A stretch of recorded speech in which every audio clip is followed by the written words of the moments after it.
Cześć, witajcie. Właśnie aktualnie jest termin na zbieranie wody brzozowej, brzozówki.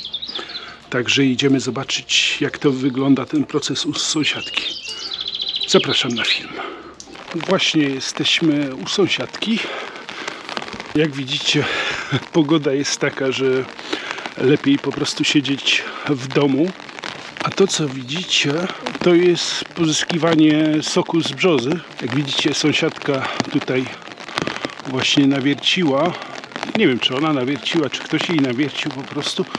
No i tutaj do butelki sobie się skrapla właśnie sok z drzewa.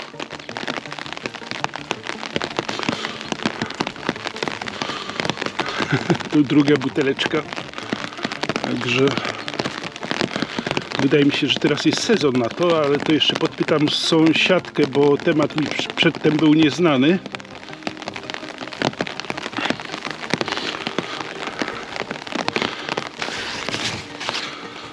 No i trzecia buteleczka.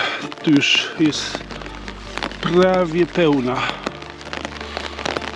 Także no to są takie jakieś właśnie środki medycyny naturalnej. A tu sama sąsiadka.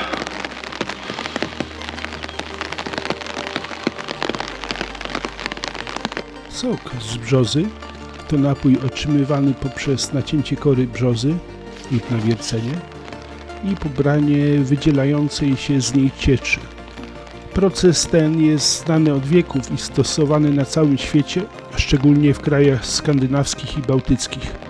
Sok z brzozy ma wiele zalet zdrowotnych, jest bogaty w witaminy, minerały i przeciwutleniacze, które korzystnie wpływają na nasze zdrowie. Après pour vendu? Pour vendu?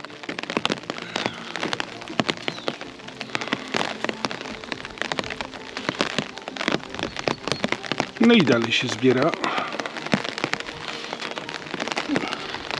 Ça aussi full. Ma działanie oczyszczające i odtruwające. Pomaga pozbyć się z organizmu toksyn i zbędnych produktów przemiany materii. Ponadto sok z brzozy może pomóc w leczeniu chorób układu moczowego i zapobiegać infekcjom dróg moczowych. Sok z brzozy jest również doskonałym źródłem energii i może pomóc w walce z przemęczeniem i osłabieniem.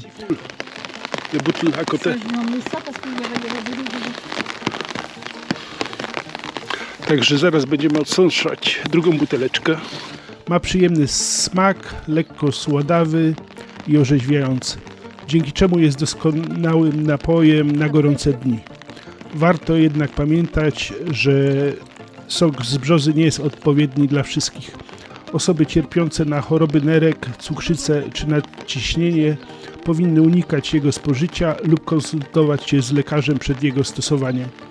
Ponadto ważne jest, aby sok z brzozy był pochodzenia naturalnego i pozbawiony dodatków chemicznych.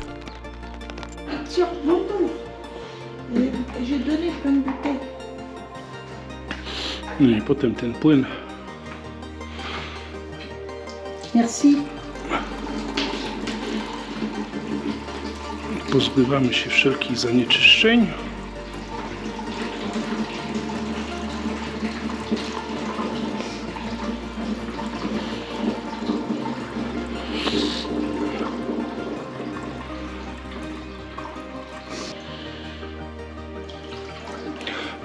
Un pour stockage après pour frigo or quoi? Frigo. Moi, je l'ai pas mis au frigo. Ah bah si. Parce qu'après c'est pas bon? Ça fermente plus vite. Ça arrête la fermentation. Ah, ok. J'ai déjà presque fini. Je vais dire Vous avez fermenté ça? Ça va fermenter un petit peu, oui. Et ça va pour boire après? Ah oui. C'est pas d'alcool? Moi, elle m'a déjà donné une bouteille, j'en vois. D'accord.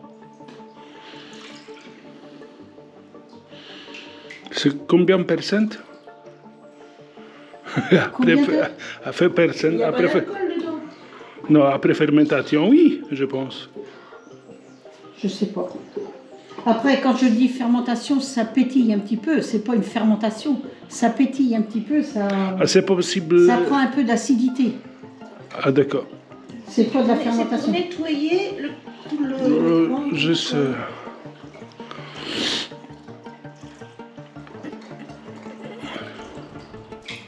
Après, Après fort, d'accord. il a pas compris. Okej, czyli to są butelki. Ça, c'est des bouteilles. Oui, Bouteille. d'accord. Et là, c'est reconverti en litres. C'est reconverti en litres. Także jak widzicie, tutaj 10 litrów prawie dziennie wychodzi. Czyli z tego wynika, że z tych 4 drzewek przez ostatnie 4 dni 37 litrów. To by było na tyle. Ja Was serdecznie pozdrawiam i do zobaczenia w następnym filmie. Pozdrawiam, pa!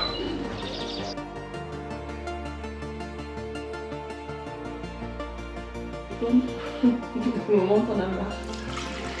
Hola! Voilà. Doucement!